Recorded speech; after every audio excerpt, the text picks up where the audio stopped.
Those were Pakistani military installations obliterated by Indian airstrikes, and the high command inside never saw it coming. Pakistani generals, lulled into a false sense of security, assumed China's air defense systems would shield their skies, but they were catastrophically wrong. Today, nearly 70% of Pakistan's military hardware comes from China, a relationship that's now under severe scrutiny as war lays bare its flaws. According to recent intel, India successfully downed not just one of Pakistan's American-made F-16s, but also two F-17s, Chinese-designed jets that Pakistan has relied on heavily. Predictably, the Chinese Communist Party responded with its favorite weapon, disinformation. State-backed networks immediately began circulating fabricated reports claiming that Pakistani missiles had taken out Indian aircraft. Let's examine the so-called evidence. The image being pushed by Chinese media is a blatant forgery, a digital Frankenstein stitched together with cloned patterns. It's classic image manipulation. Look closer and you'll find inconsistent lighting, telltale signs in the error level analysis, and unnatural gradients that scream tampering.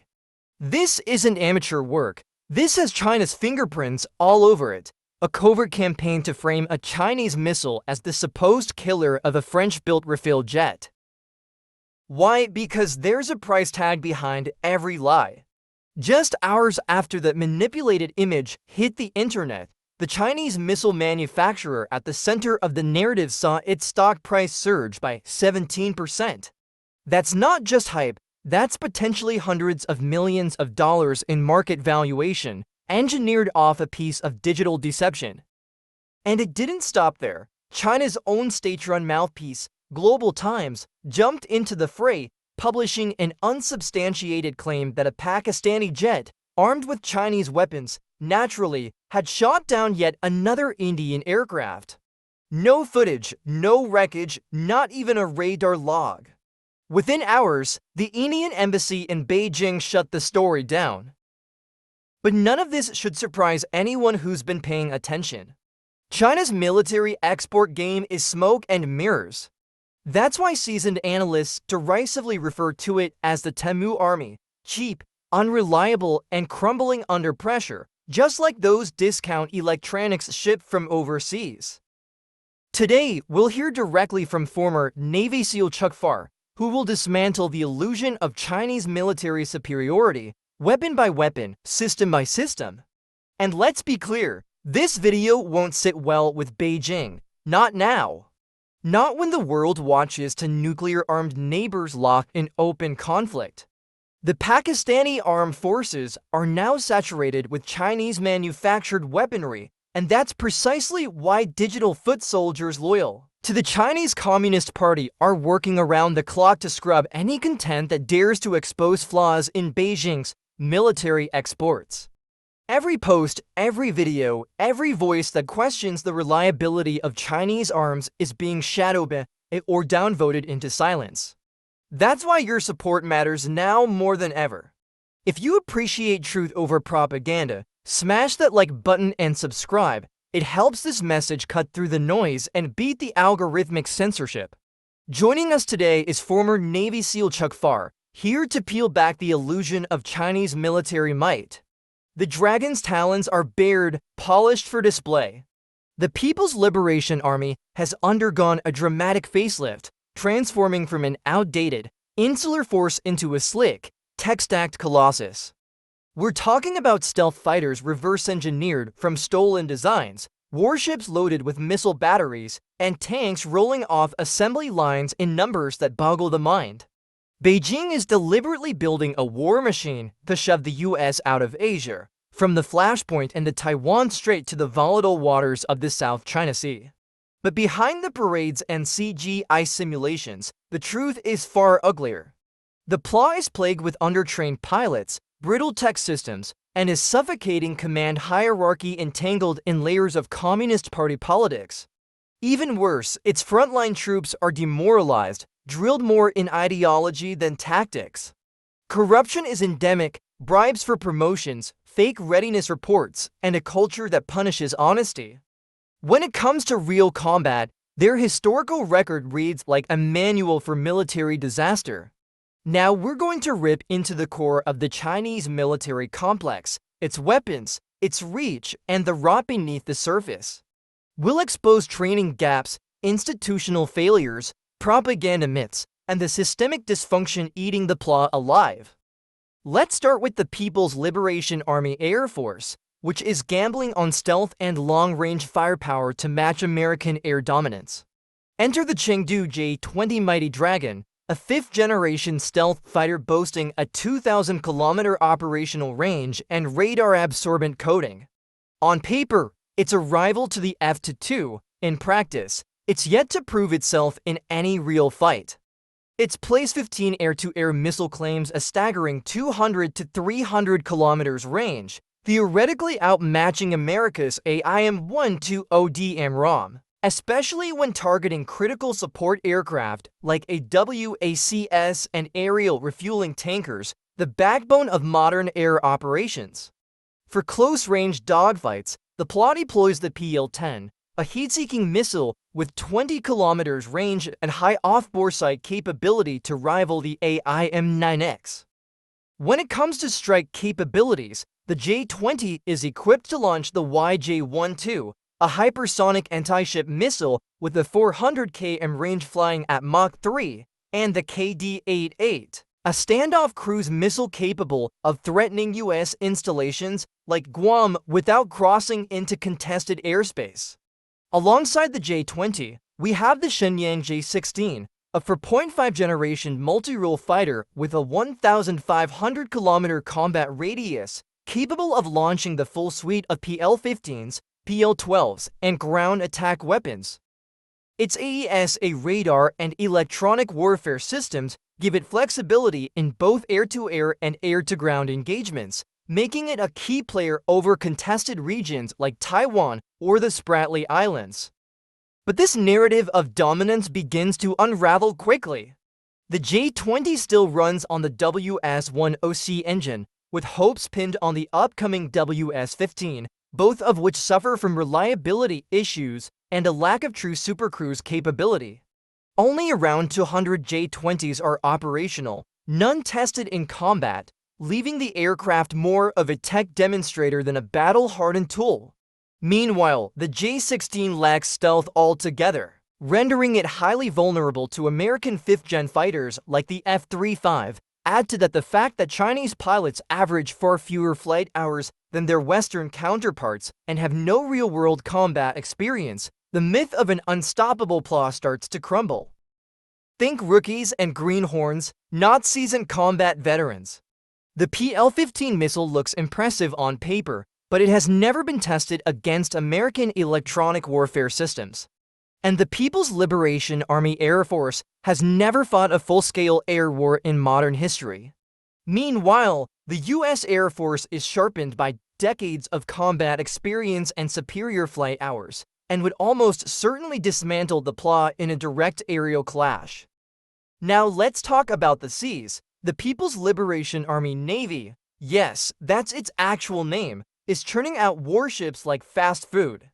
The Type 001 Liaoning aircraft carrier weighs in at 60,000 tons, while the Type 00 Shandong isn't far behind, each capable of deploying 24 to 30 to J-15 Flying Shark naval fighters with a combat range of roughly 1,200 kilometers. But the real centerpiece is the new 80,000-ton Type 003 Fujian supercarrier, still undergoing trials.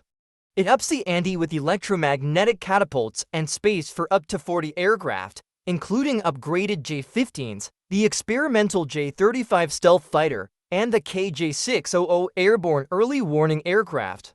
It's China's best attempt yet to emulate American carrier power in the South China Sea, but whether it can deliver is another question entirely. China's real maritime punch lies in its surface fleet.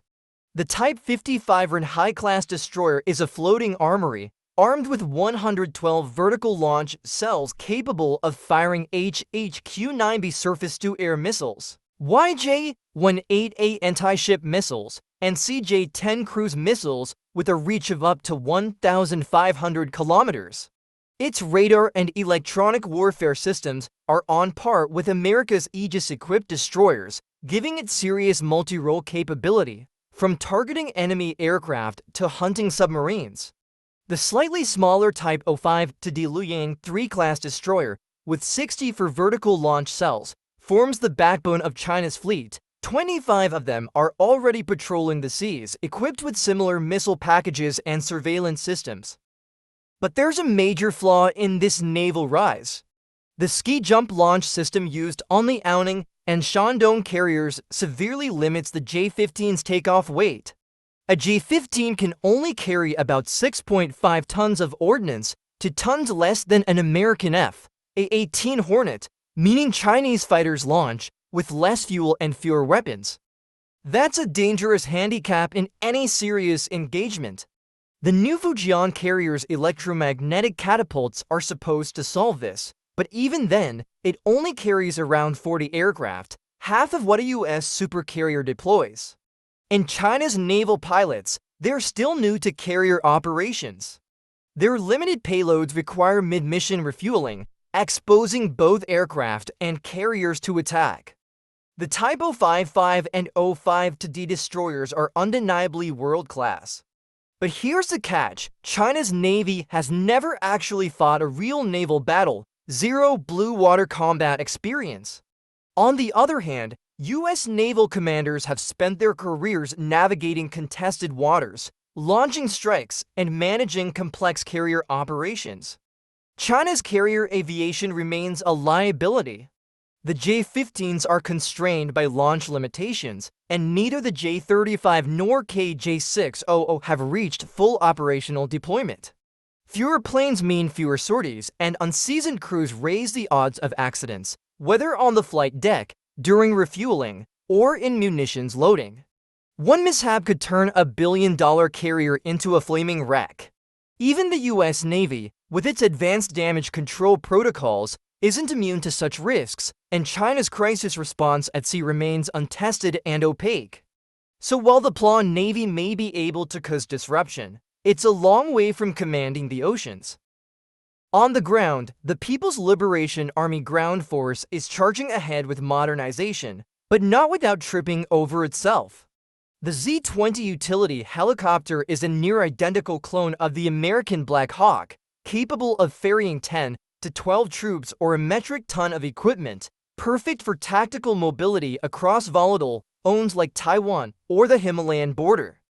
The HJ-1 man-portable anti-tank missile, with a 4-kilometer range and top attack capability, is a genuine threat to US armored vehicles like the Bradley or Stryker.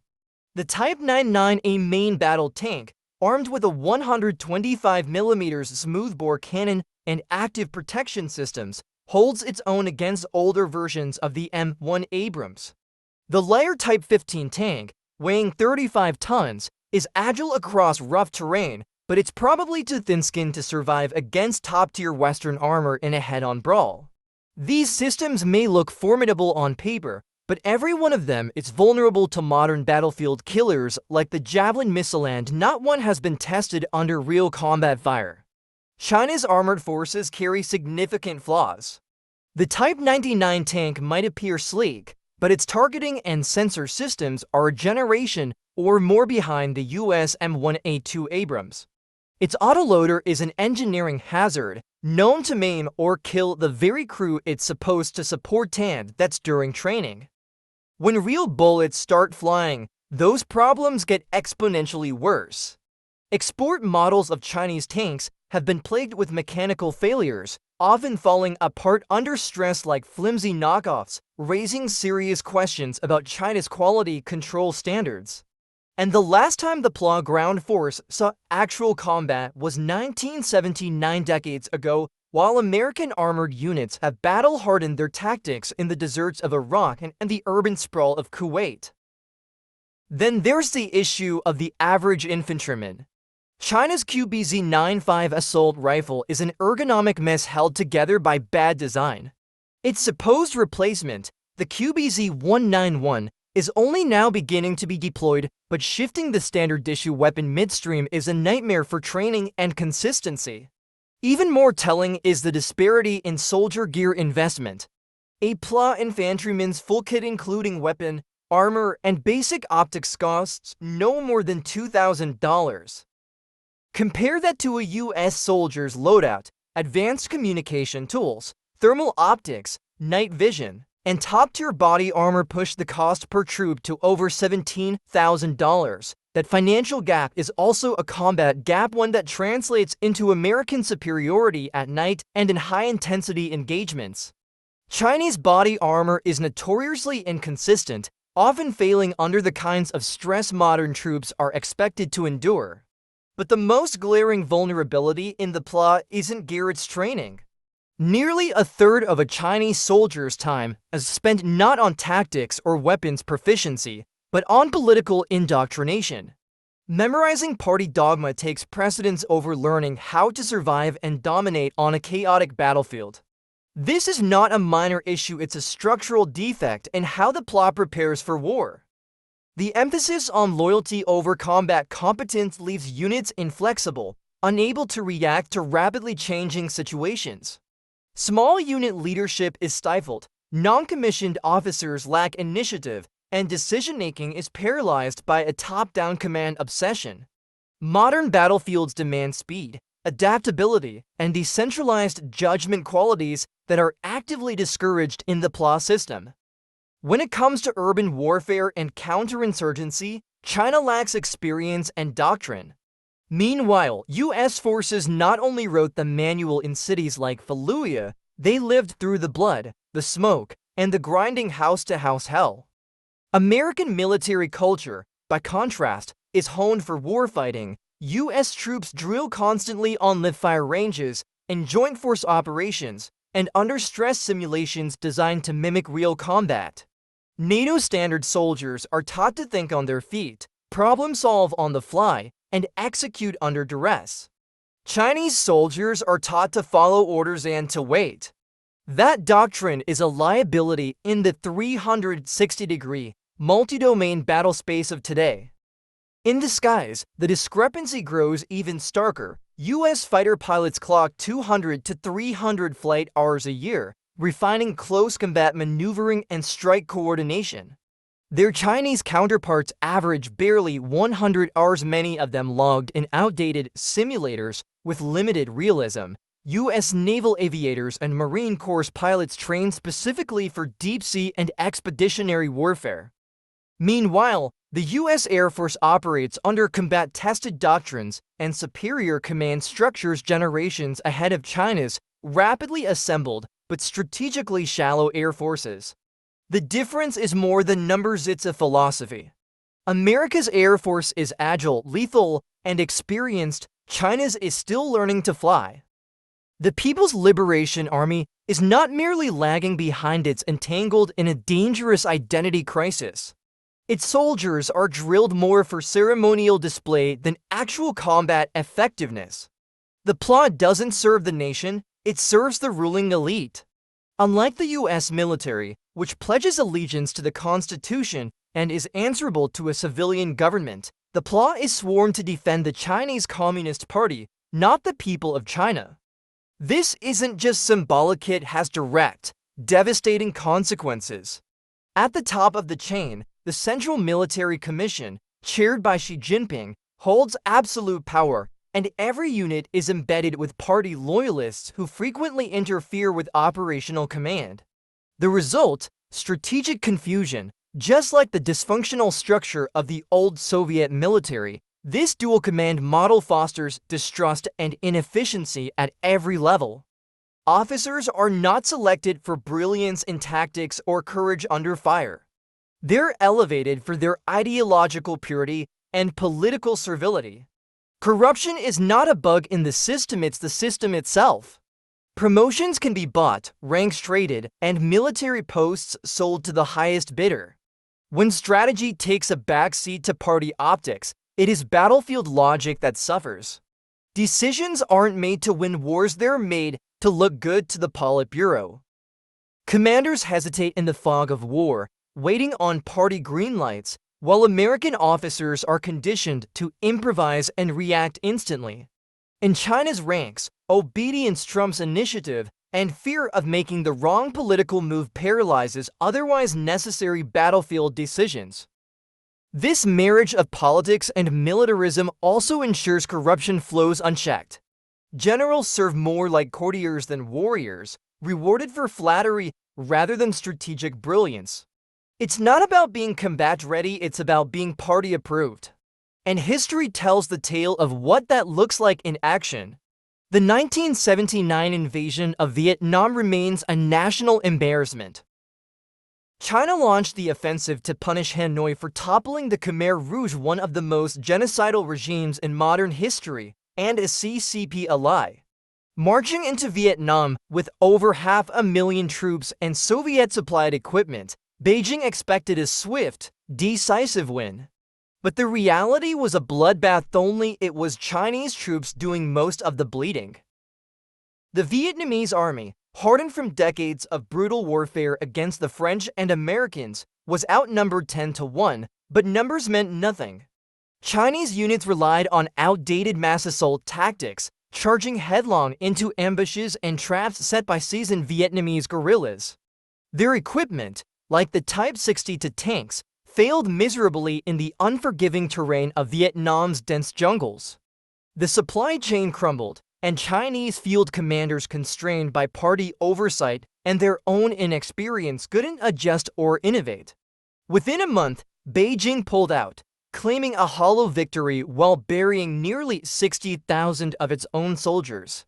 The campaign laid bare the rot inside the PLA, obsolete doctrine, lackluster leadership, and a chain of command shackled by political micromanagement. Vietnam, a smaller, poorer nation, won not by superior weapons, but through grit, cunning, and experience, things the PLA still can't reliably replicate. And this failure wasn't an isolated incident, it was, and still is, a warning sign. China's border conflicts with India, first in 1962 and again in 2020, revealed a glaring truth: overwhelming numbers can't fix incompetence.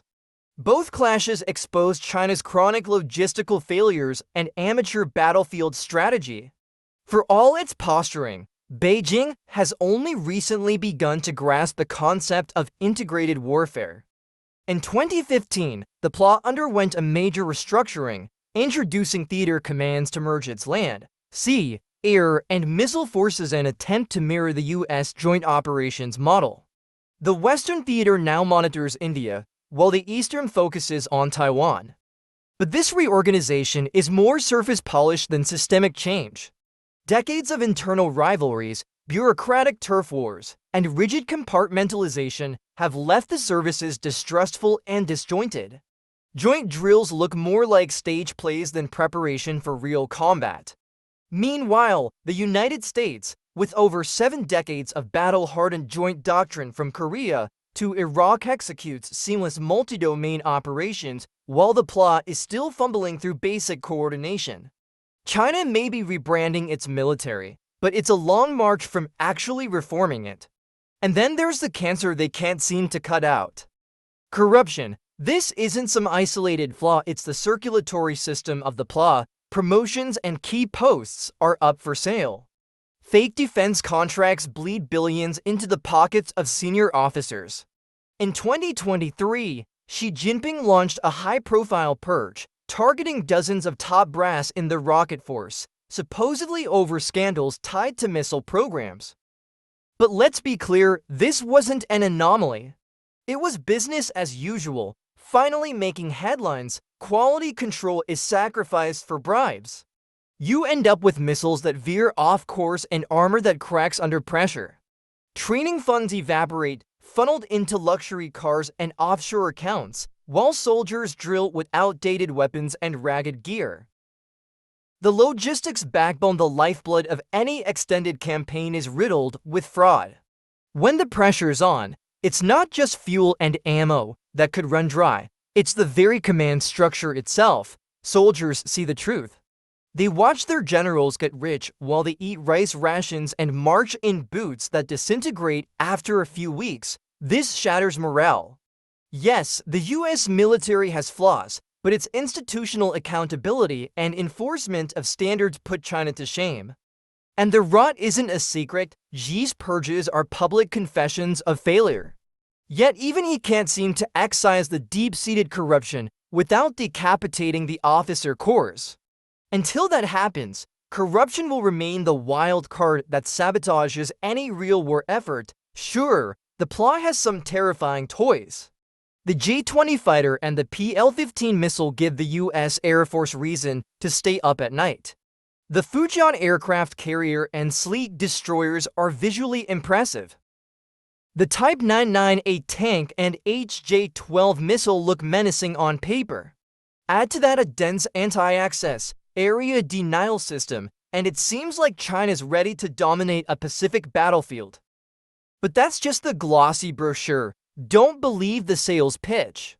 Much of the PLA's arsenal is untested, its personnel green, and its systems fragile. Training is choked by dogma, and corruption gnaws at readiness like a parasite. Everyone's eyes are fixed on Taiwan. The million-dollar question, will China invade, is on the table. But let's be brutally honest, for Beijing, such a move could be catastrophic, perhaps even terminal. Amphibious warfare is not just hard, it is the most complex military operation there is. It demands flawless coordination across all domains: naval, aerial, ground, cyber, and space, with logistical endurance to match. Think DA multiplied by 100. To capture and hold Taiwan, China would need to maintain supply lines through hostile waters, possibly for years, while suppressing an armed population that knows the terrain and is prepared for guerrilla resistance. That's not a campaign, it's a quagmire. Could China lock down the Taiwan Strait? Technically, it has the world's largest navy, but numbers deceive. This naval officer will say it plainly: they're not ready. The US Navy isn't just bigger where it counts, it's better. It's battle-tested, experienced in power projection, and backed by the best submarines on Earth. The US carrier strike groups are unmatched. China's new destroyers may look impressive, but they've never faced a real anti-submarine threat.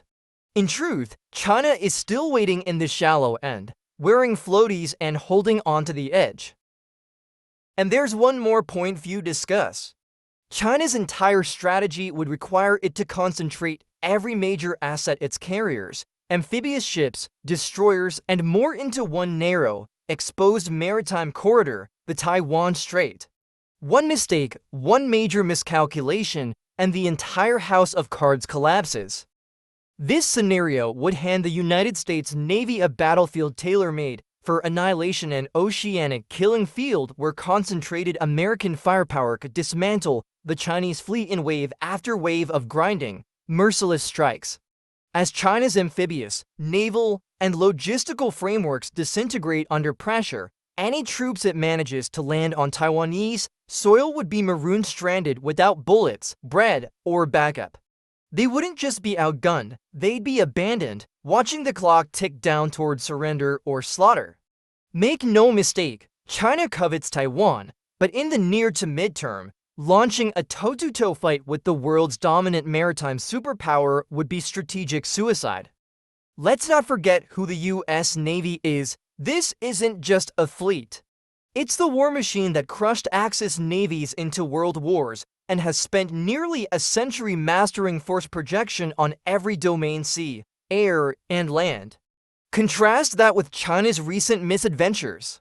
Remember 1979, when Beijing tried to teach Vietnam a lesson and ended up teaching the world that political dogma plus military incompetence equals catastrophe? That humiliation still echoes today, and despite its restructuring, the PLA's command remains an unfinished experiment. At this moment, a full-scale invasion of Taiwan wouldn't just be a mistake for China, it would be a flaming, generational disaster. The US doesn't just bring superior technology and firepower. It brings a warrior ethos forged through brutal combat, a culture that produces soldiers and sailors who can pivot, adapt, and strike back even when the odds are stacked. China, in contrast, is still led by party loyalists and bureaucratic yes-men playing soldier. If war breaks out in the Taiwan Strait, It won't be slogans and shiny missiles that decide the outcome. It'll be grit, scars, and hard-earned experience. But don't get comfortable. America's edge isn't guaranteed. Complacency is lethal, especially when the adversary is growing stronger by the day. The US must stay alert, keep alliances tight, and never underestimate what the dragon might do next. The Pacific is a fuse waiting for fire, and the question isn't if it will ignite its when.